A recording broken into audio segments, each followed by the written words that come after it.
ঈশ্বরের ধন্যবাদ হোক, ঈশ্বরের নাম উচ্চীকৃত ও গৌরবান্বিত হোক। আপনাদের প্রত্যেককে সশ্রদ্ধ প্রণাম জানাচ্ছি। আমি রেভারেন্ড পার্থ চ্যাটার্জি রোজকারের মতো আজকেও এসেছি প্রভুর বাক্য আপনাদের সকলের জন্য নিয়ে। আর এই প্রভুর বাক্য যখনই পাঠ করি তখনই হৃদয়ে এক বিশাল আনন্দ হয়, নিজের হৃদয়ে ভরে ওঠে। তাই নিজের উপচে পড়া সেই হৃদয়ের ভক্তিভাবটুকু আপনাদের সঙ্গে শেয়ার করে নেবার চেষ্টা করি। হয়তো ছোট ছোট সারমনের মাধ্যমে, ছোট ছোট কবিতার মাধ্যমে। যদি আপনাদের ভালো লাগে তাহলে অবশ্যই আমার ইউটিউব ভিডিওটা সাবস্ক্রাইব করবেন, ইউটিউব চ্যানেলটা, এবং ভিডিওগুলো অপরের সঙ্গে শেয়ার করবেন। সাবস্ক্রিপশন যে বাটনটা আছে, বেল বাটনটা, সেটা প্রেস করে যাতে আমার প্রত্যেকটি ভিডিও আপনাদের কাছে সময়ে পৌঁছায় তা নিশ্চিত করবেন, এবং ঈশ্বরের গৌরবের জন্যে অবশ্যই সাহায্য করবেন আমাকে। আমরা যদি গীত সংহিতার 5 গীতের 11 থেকে 12 পদ দেখি তো দেখব সেখানে লেখা আছে,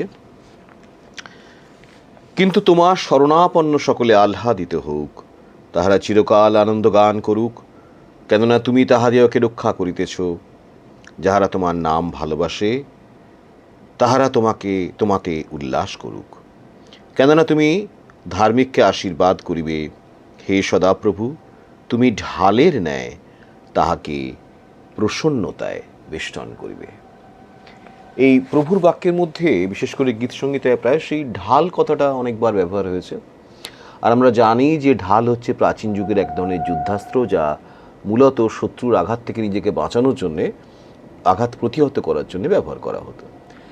আর সদাপ্রভু যাকে ঢালের মতো ঘিরে রাখেন, কোনো বিপদ তার কাছে আসতে পারে না।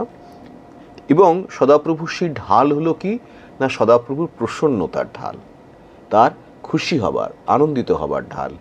তিনি যে সন্তান তাকে ভালোবাসে, যে সন্তান তাকে ভক্তি করে, তিনি তার উপরে অনেক খুশি হন।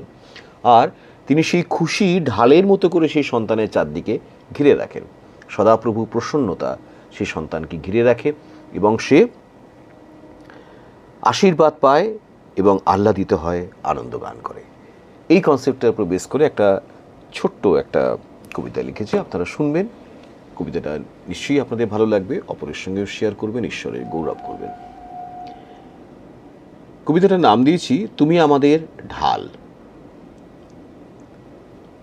যে তোমার আশ্রয়ে আসে প্রভু, সে আনন্দে গান গায়, ভোরের শিশিরের মতো তার মন প্রফুল্ল হয়ে যায়। তোমার নামে যে ডাকে তাকে ঘিরে থাকে করুণার আলো, বিপদের আঁধারেও দীপ জ্বলে ওঠে, দূর হয় যত আঁধারের কালো।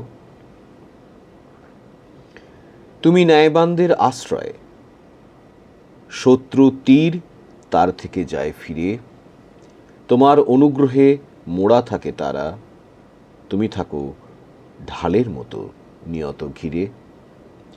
ও প্রভু, তোমার প্রেম অশেষ, তোমার করুণা সীমাহীন, তোমার পক্ষ ছায়ার আশ্রয়ে পায় তোমার সকল সন্তান দিনহীন।